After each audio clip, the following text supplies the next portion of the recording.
Colours की हमेशा ये कोशिश रही है कि उनकी जो कहानियाँ या तो ज़मीन से जुड़ी हुई हो या फिर समाज से जुड़ा हुआ हो। जूही मूवी का जो कंटेंट है वो ज़्यादातर मे बी अर्बन ऑडियंस जानती होगी, मगर इतने लोग भी नहीं जानते होंगे कि ऑटिज़म क्या है।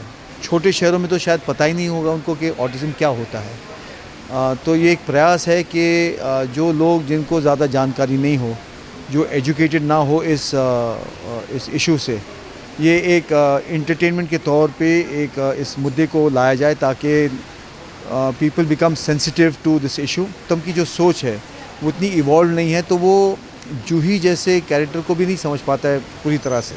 वो तो ये समझता है कि पागल होगी, पता नहीं इसका क्या प्रॉब्लम है, ये कुछ। जूही भी एक ऐसे किस्म का एक कैरेक्टर है जिसका जो कैरेक्टर है वो एक मेंटल स्टेट की वजह से वो अलग किस्म की एक लड़की है, और यही एक एजुकेशन हम समाज में लाना चाहते हैं, हम दिखाना चाहते हैं। आदाब, नमस्कार, Sat Sri Akal, this is Ayub Khan and you are watching Bazooka. बहुत बहुत शुक्रिया, thank you. Sir, Juhi movie की बात करें तो बाकी टीवी सीरियल से काफ़ी अलग होने वाला है, क्योंकि ट्रेलर देख के हमको मालूम पड़ गया है जी बहुत बेहतरीन शो है जी। जिस हिसाब से हमने देखा है। आप थोड़ा बताना चाहोगे कॉन्सेप्ट के बारे में, डिटेल में, किस तरह का शो है, बाकी शो से कितना अलग रहने वाला है? सबसे पहले तो मैं कलर्स का शुक्रिया अदा करना चाहूँगा कि उन्होंने एक बार फिर मुझे एक ऐसा मौका दिया है और एक ऐसा शो दिया है जो मुझे लगता है will be a game changer. मैं रोज़ मूवीज़ का भी शुक्रिया अदा करना चाहूँगा, गोल्डी का, कि उन्होंने मुझे उत्तम के रोल के लिए कंसिडर किया। क्योंकि कलर्स की हमेशा ये कोशिश रही है कि उनकी जो कहानियाँ या तो ज़मीन से जुड़ी हुई हो या फिर समाज से जुड़ा हुआ हो। उनकी जो हमेशा ये एक एफ़र्ट रही है कि ऐसी मुद्दों पे बात किया जाए, ऐसे शोज़ बनाए जाए जो आम तौर पर लोग डिस्कस नहीं करते हैं समाज में, चाहे वो शक्ति हो, चाहे वो उतरन हो। अब जूही मूवी आ रहा है, तो जूही मूवी को समझना, जूही मूवी का जो कंटेंट है वो ज़्यादातर मे बी अर्बन ऑडियंस जानती होगी, मगर इतने लोग भी नहीं जानते होंगे कि ऑटिज़म क्या है।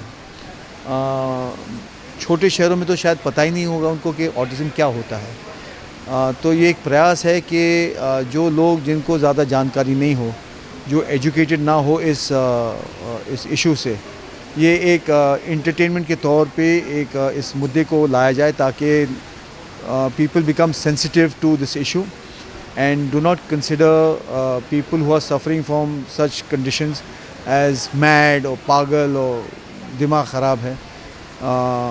जितनी आप अवेयरनेस बढ़ाएंगे उतनी सेंसिटिविटी बढ़ जाएगी, और ऐसे लोगों को फिर समाज में एक मकाम भी मिल जाता है। अगर मैं बात करूँ जूही मूवी की, तो ऐसी क्या चीज़ आपको, ऐसी क्या खास बात लगी कि आपको ये शो को हाँ करने में मजबूर कर दिया? क्या कॉन्सेप्ट अच्छा था या इसके पीछे कलर्स था, इस वजह से आपने हाँ? दोनों कॉन्सेप्ट भी बड़ा अच्छा था, कलर्स भी बहुत कमाल के शोज़ लाता है। Rose movies is known for getting very progressive interesting shows. मैंने पहले इनके साथ जो काम किया था बहुत ही प्रोग्रेसिव किस्म की कहानियाँ थी, और एक बार फिर मैं कहता हूँ कि मैं बहुत लकी हूँ कि मुझे हर बार ऐसे प्रोजेक्ट्स मिल जाते हैं जिनकी कहानियाँ ग्राउंड ब्रेकिंग होती हैं। जी, ईशा जो कि जूही के किरदार में नज़र आने वाली है, काफ़ी डरी डरी सी, सहमी सहमी सी नज़र आ रही है, जो हकीकत में है नहीं वो। हाँ, जो हकीकत में है नहीं, जो ट्रेलर में नज़र आ रहा है। जी, तो आप किस तरह से डील करने वाले हो शो के अंदर उनसे, क्योंकि वो कुछ बातें नहीं समझ पा रही हैं? देखिए, उत्तम का जो कैरेक्टर है वो अपने परिवार का बड़ा बेटा है। उसका जो छोटा भाई है वो इवेंचुअली बिज़नेस अपने हाथ में ले लेता है, जिसकी वजह से उत्तम को ये लगता है कि उसका जो दर्जा है, उसका जो रिस्पेक्ट है, उसको मिला नहीं। तो वो समाज में वो दर्जा और रिस्पेक्ट वापस लेना चाहता है, क्योंकि उत्तम की जो सोच है वो इतनी इवॉल्व नहीं है, तो वो जूही जैसे कैरेक्टर को भी नहीं समझ पाता है पूरी तरह से।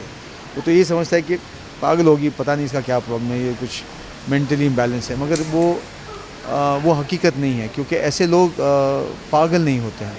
वो उनकी जो एबिलिटीज़ हैं बहुत अलग होती हैं। जैसे कुछ कुछ लोगों में एबिलिटीज़ होती हैं, कुछ कुछ में कमियां होती हैं, कुछ कुछ में बहुत उनका जो इजाफा होता है कुछ कुछ मैटर्स में बहुत ज़्यादा होता है। जूही भी एक ऐसे किस्म का एक कैरेक्टर है जिसका जो कैरेक्टर है वो एक मेंटल स्टेट की वजह से वो अलग किस्म की एक लड़की है। उसके तौर तरीके अलग हैं और यही एक एजुकेशन हम समाज में लाना चाहते हैं। हम दिखाना चाहते हैं कि ऐसे लोगों को आप जितना उनके बारे में समझेंगे, जितना आप उनके बारे में आप एजुकेटेड हो जाएंगे, आप समझ पाएंगे कि ये बस हमसे ज़्यादा अलग नहीं है। तो सर आपने इस किरदार को निभाने की किस तरह की तैयारी की है और ईशा जी के साथ और कैमरा किस तरह की बॉन्डिंग बन चुका है और जितना भी दिन शूट चालू है? Isha is a very positive, bubbly, vivacious, intelligent, hardworking, and fun to work with person. She is extremely talented because of her intellectual prowess. She is able to grasp the intricacies of this character. और वो देखकर बड़ा अच्छा लगता है क्योंकि जब उसका जो एक परफॉर्मेंस एक लेवल पे आता है, you are also inspired to raise your performance to that level. So she has been, I would say, an inspiration.